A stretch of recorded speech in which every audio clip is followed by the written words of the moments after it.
guys, what's up? I'm Alana. I'm here with LEGO Star Wars enthusiast Jim, and he built this crazy set on the weekend. This is the Assault on Hoth. It's over 2,000 pieces. It is. And we actually recorded Jim putting this together, so let's check it out.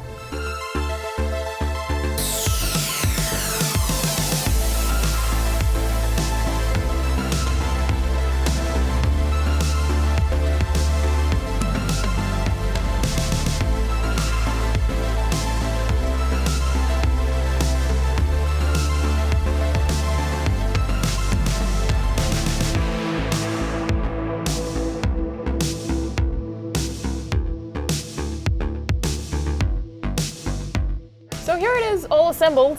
This looks pretty awesome. First question, how long did it take you to build? It took me about 15 hours. That's pretty insane, but not surprising. So what we've got here, that's definitely new. Yep.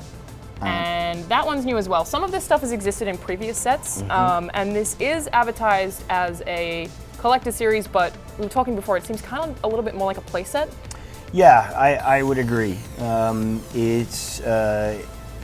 I think it's very similar to the Death Star. Yeah. A lot of Ultimate Collector Series Lego sets are more models. They're built to be displayed and not played with.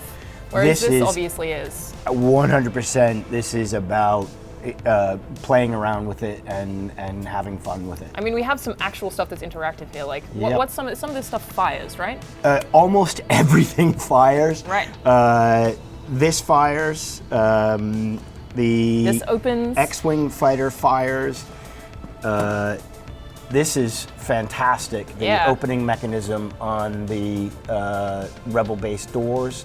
This is took quite a while so well. Yeah. So I know the Rebel base doors have existed before, but I think this is dramatically improved. Like, this is only one gear. I think the other one was 2, so that's a huge improvement. And a lot of this stuff has existed as part of previous playsets. So some of it's improved, some of it's very similar. So as you were saying, this guy has orange? Yeah, probably the biggest difference on this is that it has orange bits here on the flaps.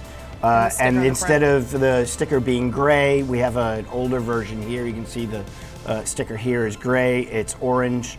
There's actually, I think, a little bit better detail on the pilots as well.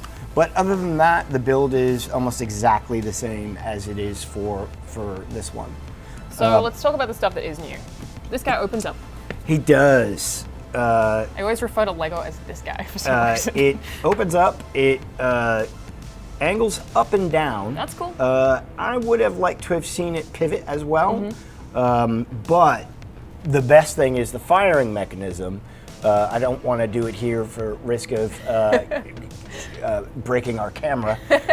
But this was, I have to say, when I saw it on the box, I thought, it's square pretending to be round or spherical. It definitely looks pretty spherical. But it's definitely very spherical. This was a really fun part to build. I think the only thing that stands out to me about that is that it's a little bit small.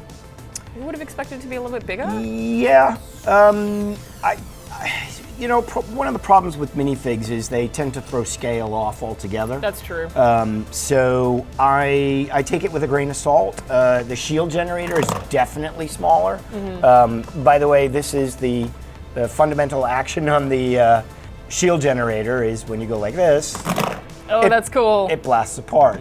You have Luke Skywalker can use the Force to pull out his lightsaber from the Wampa cave. I mean, the whole thing definitely looks great. The minifigs are awesome. I don't think I've seen that version of Han before.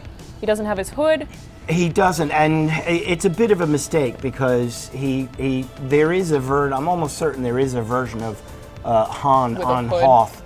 And I would have liked to have seen that included. But at least it's a new one, and I think this K3PO looks particularly cool. So there's definitely a lot of individual components of this that are really, really impressive. Yeah, and one of the other nice things about this, sort of emphasizing that it's a playset more than just a model, is that it's modularized, and you can take the Wampa and this is the cave here, and you can play around with it and separately.